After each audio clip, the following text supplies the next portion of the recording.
ఎందుకు అలా చూస్తున్నావు? బయటికి వెళ్ళి ముందు ఒకసారి బయటికి వెళ్ళు అనుకొని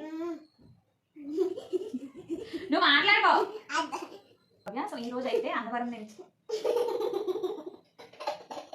నువ్వు చాలా నాకు వీడియో చేయదా కానీ 2 minutes అయిపోయింది కానీ ఒక్క బుక్ కూడా చెప్పలేదు. నువ్వు సైలెంట్గా ఉండు. Hello all, welcome back to our channel Yashasvi Bhavya. ఈ రోజు అయితే మనం ఒక ఆర్డర్ డిస్పాచ్ చేయబోతున్నామండి. సో నేను ఎలా ప్యాక్ చేస్తాను, ఎలా కొరియర్ చేస్తున్నాను అనేది ఈ వీడియోలో నేను మీకు చూపిస్తాను. సో ఇది వచ్చేసరికి లావెండర్ స్టోన్తో హైలైట్ అయి ఉన్న చోకర్ అనమాట. దీని మీద పేరప్ చేసుకోవడానికి మన దగ్గర లాంగ్ హారం కూడా ఉంది, బట్ అంత హెవీగా కస్టమర్ నేను ప్రిఫర్ చేయను, చోకర్ ఈజ్ ఎనఫ్ అన్నారు.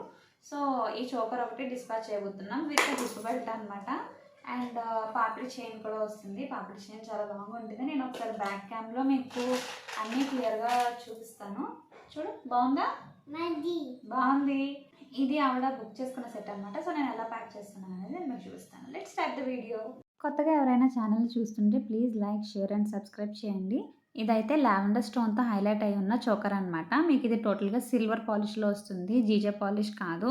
రెండిటికి మనకి చాలా డిఫరెన్స్ ఉంటుందండి. నేను లాంగ్ హారం చూపించినప్పుడు మీకు నేను రెండిటికి డిఫరెన్స్ అనేది చూపిస్తాను ఎలా ఉంటుందనేది. బట్ రెండు కలిపి మనం పేరప్ చేసుకున్నప్పుడు అంత డిఫరెన్స్ ఏం తెలీదు. పాపిడి చైన్ చూసారా, మనకి ఒక అటాచ్డ్ సిల్వర్ చైన్తో వచ్చింది. సో ఏంటంటే ఎటువంటి హెయిర్ స్టైల్స్ మీద కన్నా మనం ఈజీగా క్యారీ చేయొచ్చు.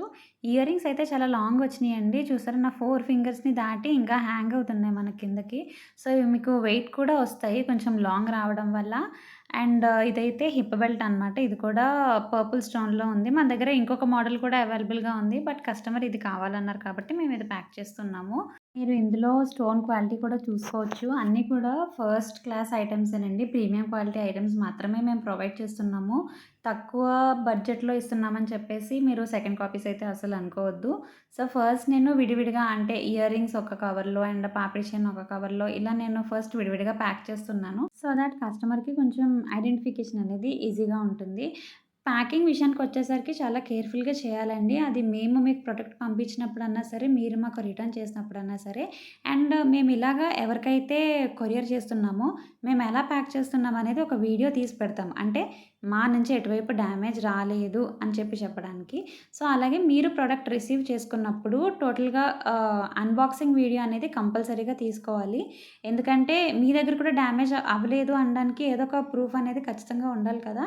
సో మేము ఎలా వీడియో తీసి పంపిస్తామో మీరు కూడా ఇన్ ద సేమ్ వే మాకు అన్బాక్సింగ్ వీడియో అనేది కంపల్సరీ చేయాలండి. ఇన్ కేస్ డ్యామేజ్ ఏం రాకపోతే పర్లేదు, బట్ డ్యామేజ్ ఏమన్నా ఉంటే మనం క్లెయిమ్ చేసుకోవాలి కాబట్టి. అండ్ హిప్ బెల్ట్కి అయితే నాకు కవర్స్ లేవు. సో నేను ఇలా పేపర్లో రోల్ చేసి నేను ఇలా బాక్స్లో పెడుతున్నాను. అండ్ నేను చెప్పాను కదా, ట్రాన్స్పోర్ట్లో ఏంటంటే మనకి బాక్సెస్ వాళ్ళు ఎలా పడితే అలా విసిరిస్తూ ఉంటారు. సో అక్కడ ఏమవుతుందంటే మన ఐటమ్స్ అనేవి కొన్నిసార్లు డ్యామేజ్ అనేవి అవుతూ ఉంటాయి. ఈ రీజన్ వల్లే నేనైతే అన్బాక్సింగ్ వీడియో అనేది కంపల్సరీ చేయండి. అండ్ నేను కొరియర్ పంపించిన ప్రతి ఒక్క కస్టమర్కి కూడా పాయింట్అవుట్ చేసి మరీ చెప్తాను. మేము ప్రోడక్ట్ రిసీవ్ చేసుకున్నాక కంపల్సరీ మేమైతే మీకు వీడియో కాల్ చేసి ఓపెన్ చేస్తాము. లేదు మీకు అంత ఫ్రీ టైం లేదు అనుకుంటే మేము కూడా మీలాగే అన్బాక్సింగ్ చేసి వీడియో అనేది పెడతామండి. సో ఇలా నేను ప్యాక్ చేశాను, అంటే ఎటు కదలకుండా, ఐటమ్ అనేది ఎటు కదలకుండా నేను ప్యాక్ చేశాను. ఇక్కడైతే నా తమ్ముడు అడ్రస్ అనేది రాస్తున్నాడండి. లాస్ట్లో కొరియర్ ఆఫీస్కి అయితే వెళ్ళాను. నా దగ్గర యాక్చువల్గా ప్యాకేజింగ్ కవర్స్ అనేవి అయిపోయినాయి. సో వాళ్ళనే కొంచెం ప్యాక్ చేయమని చెప్పేసి అడిగాను. ఫస్ట్ నేను వెళ్ళి ఎక్కడికి పంపించాలనేది అడ్రస్ అంతా కూడా ఇచ్చాను. సో అందులో ఉన్న ఐటెమ్ ఏంటి అనేది టోటల్గా దాని డీటెయిల్స్ అడిగారు. అంటే వాళ్ళు ప్రైస్ డీటెయిల్స్ కూడా తెలుసుకుంటారనమాట, ఎంత వర్త్ ఐటెమ్ మీరు పంపిస్తున్నారు అని చెప్పేసి. సో దాన్ని బట్టి మనకి కొరియరింగ్ అనేది కూడా ఉంటుంది, అంటే కొంచెం సేఫ్ డెలివరీ చేయడానికి చూస్తారు. ఇన్ కేస్ గ్లాస్ ఐటమ్స్ కానీ ఇలాంటివి ఏమన్నా ఉంటాయి కదా. సో నేను చెప్పడం ఫ్యాన్సీ ఐటమ్ అని చెప్పేసి చెప్పాను. ఆల్రెడీ నేను బాక్స్లో మొత్తం సేఫ్గా ప్యాక్ చేసి తీసుకెళ్ళాను. మధ్యలో ట్రాన్స్పోర్ట్లో కానీ కొరియర్ బాయ్స్ కానీ మధ్యలో ఎక్కడ ఓపెన్ చేయకూడదు కాబట్టి నీట్గా ఇలా బాక్స్ని అయితే సీల్ చేసేస్తున్నారు. లేదు మీకు ఒకవేళ బాక్సెస్ కావాలి అనుకుంటే ఇలా ప్లాస్టిక్ బాక్సెస్ కాదు కానీ కార్డ్బోర్డ్స్లో వాళ్ళు మనకి ప్యాకింగ్ కావాలనుకుంటే చేస్తారండి, బట్ దానికి కొంచెం ఎక్స్ట్రా ఛార్జెస్ అనేవి ఉంటాయి. ఈ సెట్ బుక్ చేసుకున్న కస్టమర్ అయితే నాకు డోర్ డెలివరీ కావాలన్నారండి. సో అందుకు నేను డీటీడీసీకి ఇచ్చి కొరియర్ చేశాను. లేదు అనుకుంటే ఆర్టీసీకి ఇస్తానండి. దానికి దీనికి మనకు ప్రైస్ వేరియేషన్ అనేది కొంచెం ఉంటుంది. సో ఇలా ప్యాక్ చేసి నీట్గా మేము కొరియర్ చేసేసాము.